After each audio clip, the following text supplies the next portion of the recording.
Kali ini saya akan menjelaskan tentang peramban web atau web browser. Peramban web atau web browser. Siapa yang tidak kenal dengan internet? Internet adalah jaringan komputer yang dapat dilihat secara global.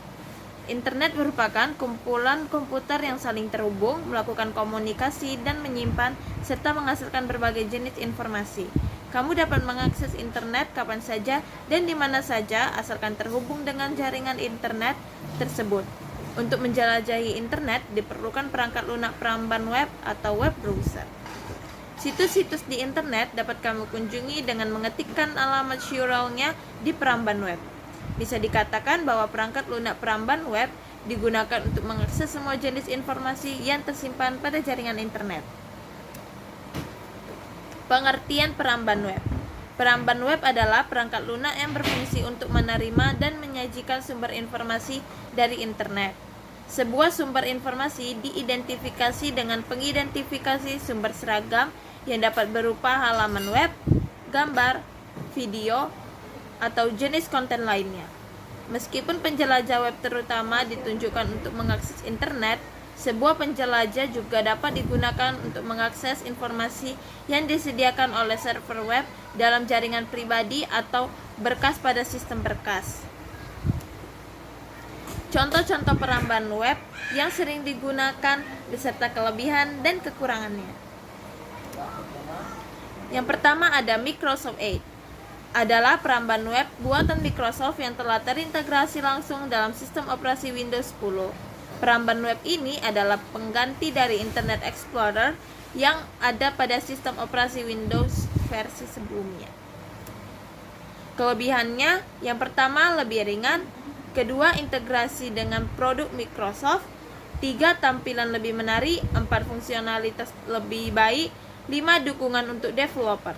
Kekurangannya, 1 tidak mendukung Windows 10 ke bawah, kedua, akses produk Google masih lebih maksimal dengan Google Chrome. Ketiga, ekstensi masih beta. Yang kedua, ada Mozilla Firefox.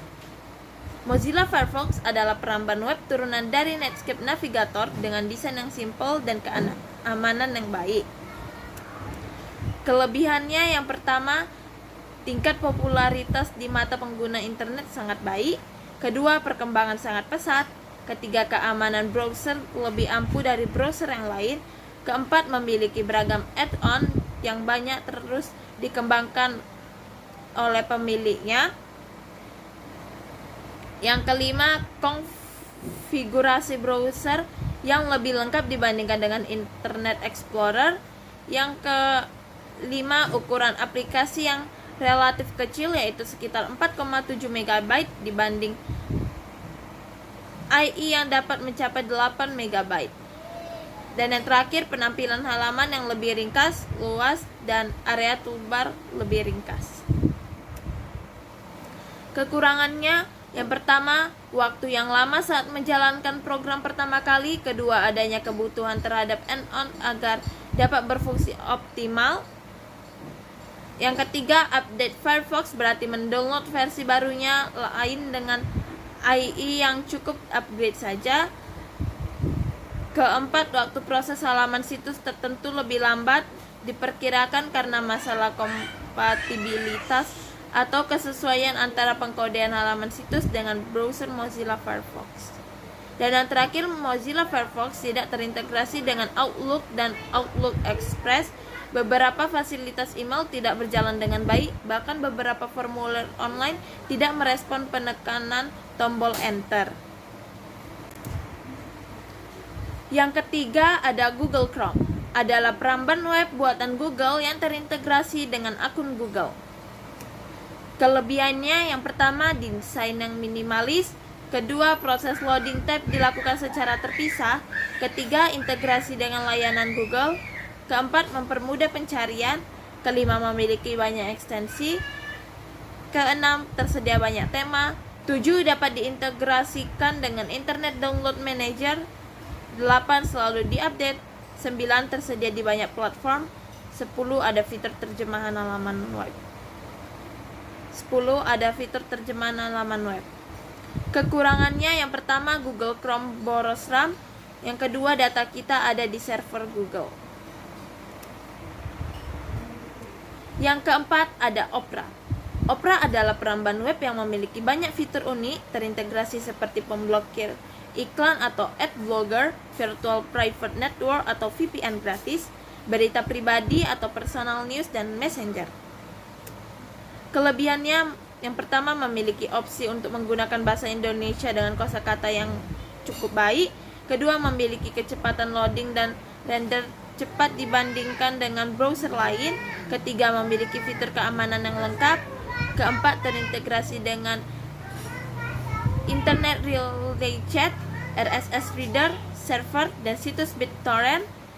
Dan yang terakhir, proses pemblokiran dari sebuah situs lebih mudah dan juga praktis. Kekurangannya, yang pertama, tidak dapat melihat info halaman yang sedang diakses. Kedua, tidak dapat merubah shortcut key. Ketiga, tidak dapat menghilangkan efek visual pada situs. Dan yang terakhir, terkadang apabila jumlah histori dan juga bookmark terlalu banyak, menjadi agak lebih sedikit lambat.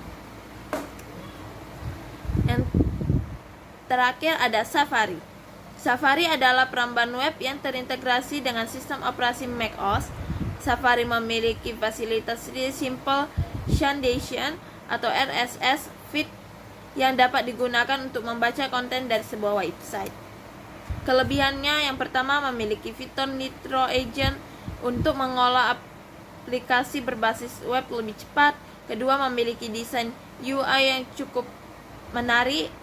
Yang ketiga, bagi pengguna sistem operasi macOS tidak perlu melakukan instalisasi. Keempat, bisa digunakan pada sistem operasi berbasis Windows. Kelima, memiliki fitur cover flow.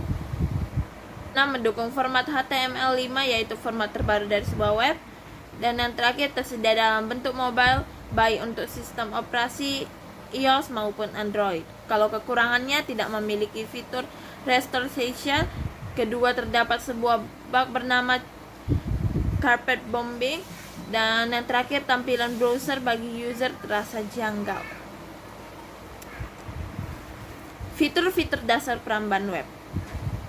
A. Bila alamat atau address bar merupakan kolom yang digunakan untuk mengetikkan atau menginput alamat situs atau URL yang akan dituju. B. Bila pencarian atau search bar merupakan kolom yang digunakan untuk melakukan pencarian menggunakan mesin pencari atau search engine tertentu. C. Tombol beranda atau home digunakan untuk kembali ke halaman beranda. D. Tombol back dan forward digunakan untuk navigasi antar halaman yang dibuka. E. Tombol refresh atau reload digunakan untuk memuat ulang halaman web yang sedang dibuka. F. Tombol stop digunakan untuk membatalkan pemuatan atau loading halaman. G. Tab browsing merupakan fitur untuk membuka banyak halaman atau situs sekaligus dalam beberapa tab. H. Marka atau bookmark merupakan fitur untuk mencatat alamat URL. Fitur tingkat lanjut pada peramban web. A. Pengayam merupakan aplikasi tambahan untuk meningkatkan fungsionalitas dari sebuah peramban web. B. Browser synchronization merupakan fitur layanan untuk mensinkronkan histori dari alamat URL yang pernah kamu kunjungi. C. Developer tools merupakan fitur yang dapat digunakan untuk menyelesaikan masalah yang terjadi pada aplikasi web dengan melakukan proses debugging. Dan D. Private browsing adalah fitur untuk menjelajahi internet tanpa meninggalkan jejak. Sekian dari saya, terima kasih.